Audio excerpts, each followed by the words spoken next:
everyone. I am here with my dear friend Cheri, and I am so honored to have you on the podcast today.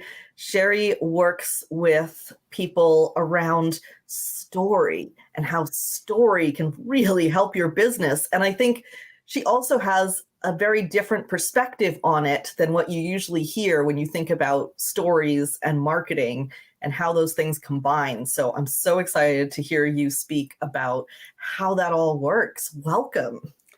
Thank you, Carolyn. I am so excited not only to be on your podcast, but to have met you in the first place. You know, your book funnel offer has revolutionized my major offer, and I'm very pleased to include it. So, and we'll talk more about that later. Yeah. Why don't you tell us, was there a moment that you realized the power that story has to bring clients into a business? Yes, and oddly enough, for a fiction author, which is how I started, it took me a while to understand that and to realize it. I happened to enter a high-end coaching program where there was a 3-day event to teach storytelling, especially signature story. Create your signature story. And I loved that program. I still follow and love the creator of that program. However, I have come to take exception to the way it was taught. And that his way might work for some people. It might work for a lot of people. I like my way better. All right, let's hear your way. I want to hear your take on it. Well, it starts with the fact that human beings have been telling stories for 16,000 years, ever since we started painting those stories on cave walls or scratching them into the cave walls. And over those millennia, certain themes have emerged. And fiction authors know what those themes are. They call them plots. And we're not talking about the hero's journey. Everyone knows about the hero's journey. That is a structure rather than a theme, if that makes sense.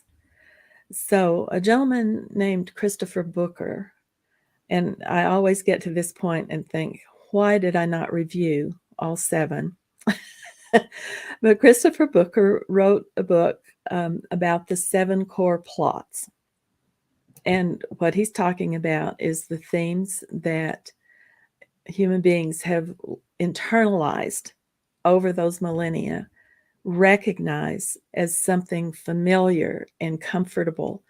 And you see them in virtually every good book, every good TV show, every good movie that you encounter. You see those themes. And a few of them are the quest, journey and return, overcoming the monster. I recently did a summit where my talk was about how do Star Wars and Beowulf, how are they related? Are you a Star Wars fan? Love Star Wars, and I used to watch the Joseph Campbell and Bill Moyers interview when I was a kid. So the philosophy of Star Wars is a near and dear topic. So Beowulf is a monster, and overcoming the monster was the theme of that 15th century poem from Denmark, if I'm not mistaken. Some things never change. Some things never change. Rags to riches is another one. So I've got 4. 3 of them I have lost. I'm looking at my hand. I'm counting on my hand. That's anyway. You're cheating. Yeah. And, people have expanded them. They've added things to them. But when you come right down to it, everything fits in those 7 things, including if you structure it that way, if you use a fiction craft technique to structure it so that the anecdotes that come into your story are all chosen to fit that theme, or a mishmash of a couple of themes. Like you could say Overcoming the Monster and Rags to Riches probably form the themes of most successful entrepreneurs. And we've heard that story in every pre-recorded webinar. And they're like, well, I used to be just like you, and I had $2 in my bank account, and then I discovered this magic system that works for everybody, and now I'm a millionaire. The end. Right. However, to make it believable and familiar and engaging, those anecdotes need to follow a structure. Now, you can use the hero's journey, but that's got 17 plot points. That's a big one. And you don't have to use all the plot points in the hero's journey. However, when you're doing a signature story, you're usually using it for a chapter in a collaboration book, or to create a presentation for a summit, or for a live stage speech. You can even break it up and use it for podcasts. Use each anecdote for social media podcasts. posts too. Blog posts, virtually any way you want to communicate with your target audience will benefit from stories. And what is something a signature story? So a signature story is I call it a business origin story. And it's that overcoming the monster being, sick and tired of corporate, or poverty stricken, or whatever that monster is. How, what was your life before, when that monster was in your life all the time? And then go to the plot point of, you saw it in the movie Newsroom. I'm mad as hell and I'm not going to take it anymore. What made you change? What journey did you take to get to the top of the mountain? And what might have happened to bring you back down? And what and who helped you get back to your success story, which is rags to riches? That's the W plot. You can see me making the W yes. as I use my hands in this very narrow screen here. But W plot I love W plot. It's got 5 plot points or 5 turning points and 15 plot points. You can expand or contract that structure, which is a fiction technique, to correctly tell your anecdotes in a way that is familiar, engaging, and actually comforting to your target audience, to attract them. And of course, your energy as you tell it is part of the process. This makes me think of a couple of weeks ago, I saw this fascinating contrast, because I went to a presentation from a friend, and unfortunately it kind of bombed. It was rambly. His stories seemed a little like not on point, more braggy than helpful, and it was kind of dull. So I'm definitely not going to name names there. And then I went to a presentation from another person who launches off into stories all the time, and yet he's so engaging and entertaining, and you're on the edge of your seat and you're like, yeah, I'm listening to you for an hour and it feels like nothing. And I was like, wow, there is a really big difference when you know how to structure a story and tell a story. Absolutely. And the fun thing is, unless you're used to analyzing these things, you don't know why one book or one presentation or one movie engages you more than another. I mean, it might be, for movies, it might be bad dialogue or a slow start or something of that nature, but most people are not aware of Yeah, a lot of times it's why very they feel conscious something's good. feeling of like something doesn't feel satisfying. Yes. And the reason for that is the structure did not follow the theme or the structures that we are used to hearing, starting with nursery rhymes and children's stories when we're very little. We've been conditioned, and it's almost in our DNA now. We've been conditioned to recognize these themes and to recognize how something should flow. And that's where I believe the way I teach story is different, because instead of coming from a business background, although I have one, I came from a fiction background and learned to tell stories in the proper flow. I didn't over to this side. Yeah, I can't take credit for knowing that instinctively. I had teachers, I had guides. So yeah. But once you internalize it, When did you make that transition from focusing on fiction to helping people tell business origin stories? yeah, that's actually part of my signature story. Oh, okay. Well, I started writing fiction when I was 65 years old for publication. I had written stories before, but there came a time when I needed to write them for publication. I was working as a ghostwriter, and then I got into writing for my own pen name. But the year 2016 was a terrible, horrible, no good, very bad year, culminating in my mother's unexpected death. ooh. And I developed something that I did not believe in before that: writer's block. I mean, I was used to turning out books. Between 2014 and 2016, I had written pretty close to 30 novels. I was writing all the time. Wow. First year I wrote 850,000 words. I'm not saying they were good. Still, that is very impressive. But suddenly I could not write my stories. I could not write my own ideas.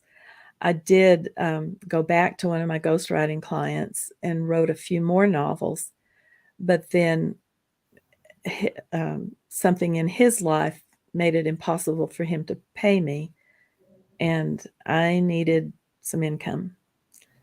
So I decided that I would figure out what I could teach online, and various coaches guided me in how to teach, how to make it transformational, and then finally what to teach. And it came down to who can pay me what it's worth, and that was not fiction writers. Fiction writers tend to Look at this. oh, Just now great starting comment. Oh, the author yeah. journey. Age 49, you're just a baby. Oh, thank you for commenting.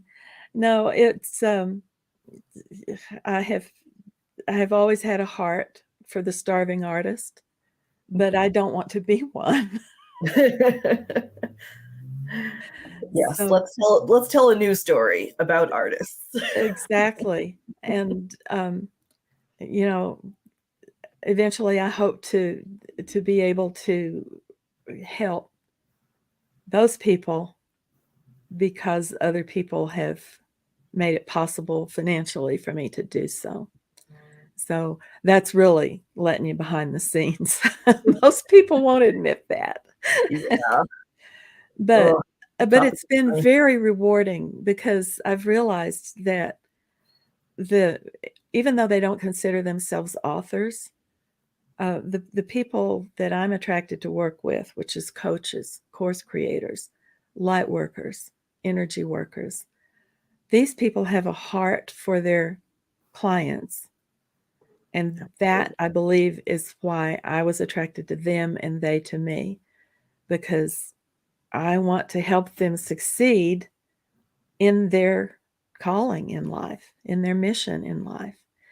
And, writing a book is just one more way. Writing a signature story and gathering your story with other people who have similar stories in similar niches is another way. And what I've learned is that most of those people don't have time or desire to learn what I have learned over these almost past 10 years. So I teach them how to write it, but then I do the rest for them, rather than what I started to try to teach was how to self-publish. And most people would rather just do the writing or work with their clients. So now I do it. So I'm a combination of a coach, a consultant, and a service provider. And, Christy has another comment here that is really relevant to what we were going to talk about. She is doing fundraising. Well, it doesn't actually say fundraising, but she helps parents who have children with rare diseases. She has 2 children with a very rare genetic disorder. And this is so important and so needed, but it's hard to ask for things. And I know that you had mentioned before we started recording that you are doing some fundraising with collaborative books. Can you tell us what that looks like? Yeah. My program is, I developed it for coaches with a community-based high-end coaching program. However, I discovered quite quickly that it works for fundraising. All we have to do is add an optional piece to that, and you can make far more money with that piece than you can with royalties. My books are not designed to throw off royalties. They're designed to attract clients. But Christy, I know what you mean. It's difficult enough to ask people for money when you're providing a service that just helps their business. When you're providing a service to someone like a parent with a child who has a rare disease, and that comes along with very expensive medications or none at all, hospital bills, et cetera, these parents are already financially strapped. And if you could do that as a nonprofit, wouldn't that be wonderful? And yes, this book would work. This type of book would work for that. And I invite you to contact me, because unfortunately, I can't do it for free. It takes my time, but I can help you make a profit. And not from royalties, from the fundraising aspect of it. Yeah. So it would look like taking a signature story of hers and signature stories of other parents and putting them together into a book. It would work better for people who have who have businesses around her calling, rather than parent signature stories, although we could put some of those in. Okay. So, but in order to make a profit, she needs to gather people who have a profit motive. That makes sense. Okay. Yeah. So, yeah, it's and that same program is something that can be done with any group. So if absolutely. there's a coach who has a bunch of I have someone right now gathering signature stories of people who use service dogs in their services, comfort dogs. And I have another one of people who are bringing awareness to veteran suicide. So as you can tell, I happen to be drawn to causes. Yes. And And for that reason, I give the very best price I possibly can based on the work it's going to be and on my hard costs. So And you everyone needs to make also, a living, you know? absolutely, we gotta not be ashamed about that. Like, Right. So heart-centered people who just want to give everything away for free yeah. to get So Christy, comfortable. I don't think you're afraid of asking for money. I think you're reluctant to ask for money. And I certainly get that. And I bet Carolyn does too. Um, I hate heart-centered people, I make my funnels do it for me. I make them make the pitch. yeah, heart-centered people want to just do the work. They don't want to ask for the money. Unfortunately, we all need to pay our mortgages or rent and buy groceries. It's just a fact of life. Yep. So you also have what I'm most excited about is your course, the Signature Story Magic course. Yes. And that I know is part of, if you sign up for one of these collaborative books, you get that course, but you can also purchase it separately and learn how to craft the signature story. Yes, absolutely. It's it's a 5-module course. I've been taught not to give the details, but basically it takes my philosophy of using some fiction craft techniques. It teaches just what you need to know and then gives you practical guidance on how to then use that knowledge. And at the end of the course, you should have a 2,500 word story that can be used in any of these ways that we talked about. Yeah, so 2,500 words is perfect for a multi-author book and a blog post and split it up to use in various places. Yeah. Mm-hmm. Yeah. Or shorten So, it up maybe a little bit for your webinar. Don't bore people. well, it shouldn't bore people. It should already be engaging. It shouldn't bore people at all. And you know what? I think that's less than an hour of content. I have to keep looking up how many words most people speak per minute. But Well, this is interesting. wondering how storytelling can. So for those who are watching the replay, I don't know if these comments are popping up, but Yeah, they're in different places. This one is from LinkedIn. uh-huh. She says, I'm wondering how storytelling can help me grow my business. I have a story to tell, but I'm struggling with people understanding what I'm trying to do to help people. Basically, awareness. Oh, so you might want to back all the way up to my evergreen communicate your essential message. It's a 5-day challenge, very inexpensive. Maybe Carolyn can put the Yeah, I can the add link that. to that below here. But yeah, I mean, that's what it's all about. You have having people understand what you want to do to help people, what you are successful doing to help people is the way to attract them. And if you don't have that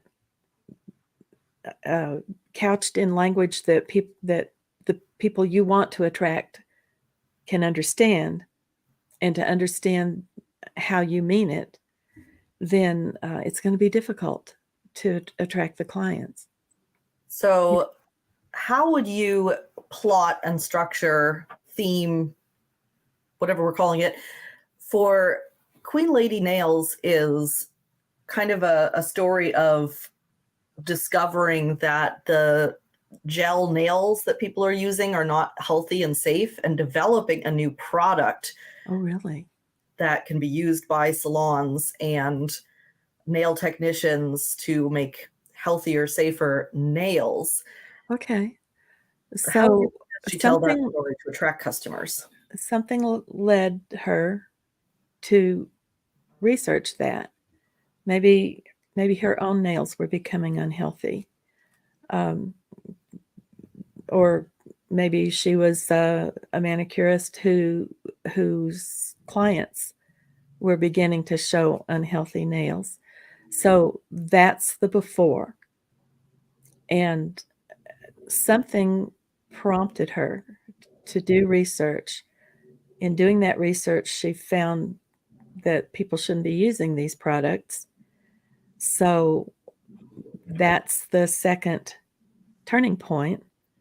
And then the journey from that to having developed the product, as we were talking about the W plot before, that's the journey up to the high point.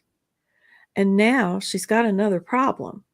She's got a product that solves that problem, but it's difficult for her to communicate that to the people who need to hear it.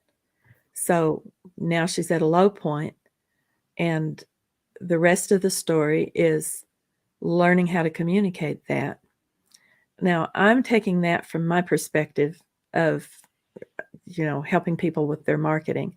This is all marketing assets. It's I can talk about writing craft. I don't teach fiction writing craft because I'm not qualified.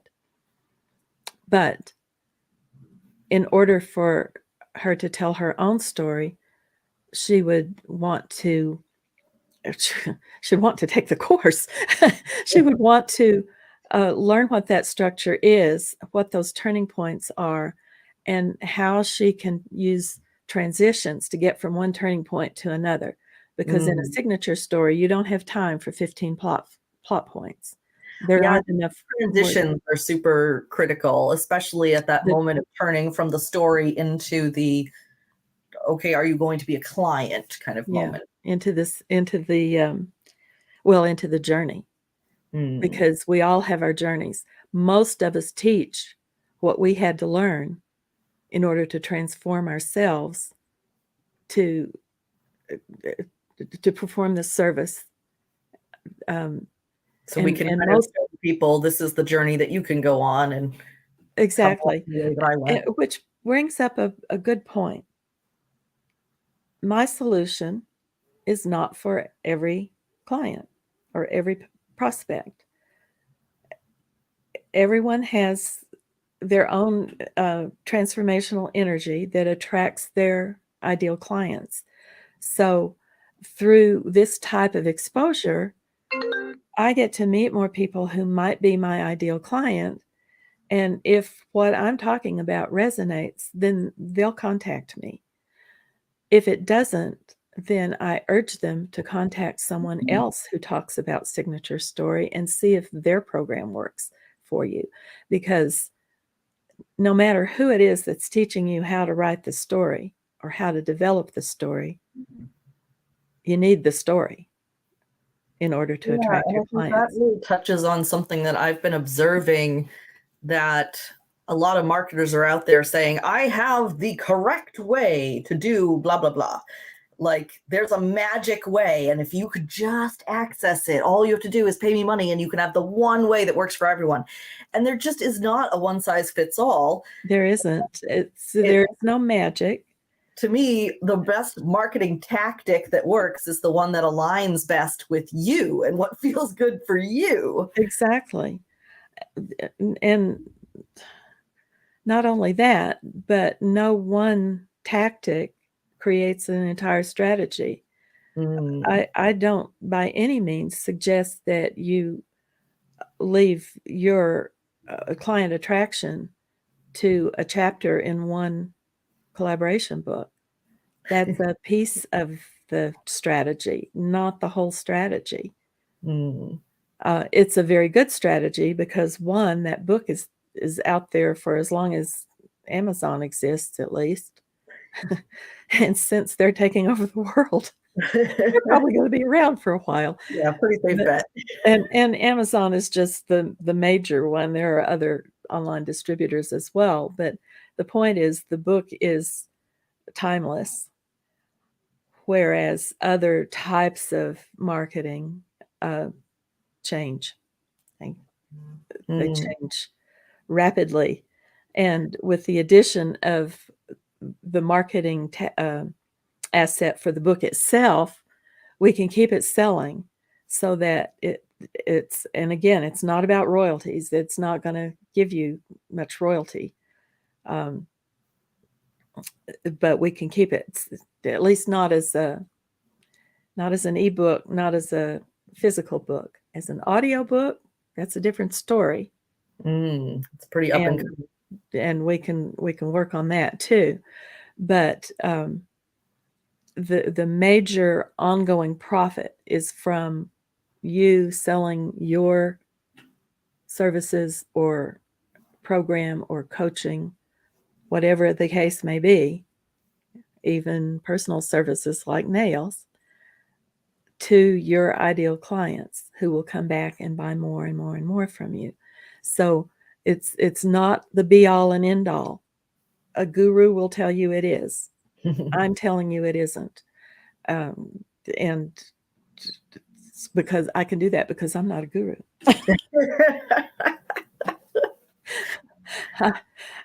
I used to work for Colonial Williamsburg in the trademark department. Oh my God. And we were always having to write letters. It was my job to write letters to people who were calling things Williamsburg this or Williamsburg that. Williamsburg is a trademark, so we couldn't do it. And I got a letter back that I have remembered all these years, and we're talking 30 years ago probably. And the letter said, I didn't know. I'm sorry. I'm just an old craftsman who tries to sell my stuff. And at the end of the week, I buy a bag of groceries. Oh. And that's what I am. I'm an old craftsman. That's pretty sweet. I felt bad about having written him a letter that said, "Stop calling your stuff Williamsburg sconces. They aren't. We didn't produce them. You did. You can't do that." Yep. It's sad. So anytime anybody gets a letter that says, "Stop using this word because we've trademarked it," just know that they don't mean you harm. They're not mad at you. They just need to protect their trademark, because if they let you use it without a license, they will lose it. Same goes for copyright. Yes. There are lots of things we can do together. Echo, stop. These devices that decide to put something there.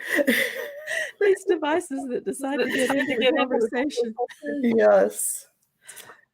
We're bringing the robots in too. Oh, don't get me started on robots. I've been investigating ChatGPT. Yeah. And I've got quite a discussion going on my personal Facebook profile, by the way, about ChatGPT and whether it's the devil or the or whether it's going to save us all. Yeah, I don't know what to think, honestly, but I just am like, I don't believe that it can tell stories with heart. At least absolutely not. And the heart is what sells. It's not the magic words again. It's you. It's your soul. Right. And your story is your story. So all the time I hear, who am I to write a book? Who am I to tell my story? You're the only one who can tell your story because it's your story. Yes. And if your story will help people, then I submit that you have a responsibility to tell it. Mm-hmm. I love that. So I had a conversation yesterday with a friend about ChatGPT, and I said something about it has no soul. And her eyes went wide, and she's devout. Her eyes went wide, and she said, if mankind ever manages to develop something that has a soul, we are doomed. I can't disagree. And how we'll define whether something has a soul. I mean, my goodness, it's time to bring the philosophers back out. That needs to be a profession again. Yeah, well, I think writers to some extent are philosophers. Yeah. Well, I think So, we'll wrap things up there. Can you tell us more about how people can get in touch with you, where they can learn about your offers? yes, my URL is right under my name, and just Cheri, Cheri dot or at Meta Prosperity US will that's the email. Awesome. And I'm on LinkedIn. I'm on Facebook. I don't do Instagram, and I don't do TikTok, and I don't do Twitter. You're not on TikTok? So, okay, we're going to talk about that. Everyone who is using social media as a marketing platform is trying to do everything. And just before we opened the room, we were talking about multitasking. I submit that you become expert in one, maybe two. And the reason for two is so you have a backup in case Facebook goes crazy and tells you you've done something wrong when you haven't and takes you down. But at most two to begin with. Once you've mastered those, optimize them to the greatest extent you can, then pick up another one. That's exactly Become what I tell people expert in that. And then hopefully you will have the wherewithal to hire VAs to help you do it, because if you are on every single social media platform, you have no time to provide your services or to innovate or to write. So that's why I'm not on those three. I believe TikTok is probably next, but Yeah, we'll I see. totally agree. We'll I feel see. that way about multiple streams of income too. I feel like everybody talks about having multiple streams of income, and you've got to like start with one, get one really going before you add the next one in. Exactly. In fact, that's exactly why why some of my streams of income have been put on the back burner, because I haven't got this one going as well as I want it to yet. I have the capacity. I have the program. I know it works because, hello, I've done it. Look at this. Oh, it's so Needs to pretty. be. Can you read backwards? It's forwards to me, but I don't know how it shows up on the screen for people Yeah. watching. So if Joy you on can't read backwards, this book is Joy on Demand. It is a collaboration book with 5 people in it that is a marketing asset for those people. And it's essentially the beta of the program I'm now offering, which is much bigger, much more valuable, and has a lot more done for you stuff in it. But why did I do that? We got distracted. Multiple streams of income. Multiple streams of income. Yes. I have a few on the back burner. Yes. But before I get to those, I want to help as many people as I can with this. And this is time consuming, but I have yet to meet anyone whose story I didn't find fascinating. So if you think your story is boring, maybe it's the way you're telling it to yourself. Test it out on Cheri. She'll find the interesting bits. I will help you find the interesting bits. Very nice. Well, thank you so much for coming and spending this time with us. And this was such an interesting discussion. I really appreciate it. Well, it may have rambled a bit, but hopefully it wasn't boring. Carolyn, I love you. Thank you for having me on. All right. We'll talk soon. All righty.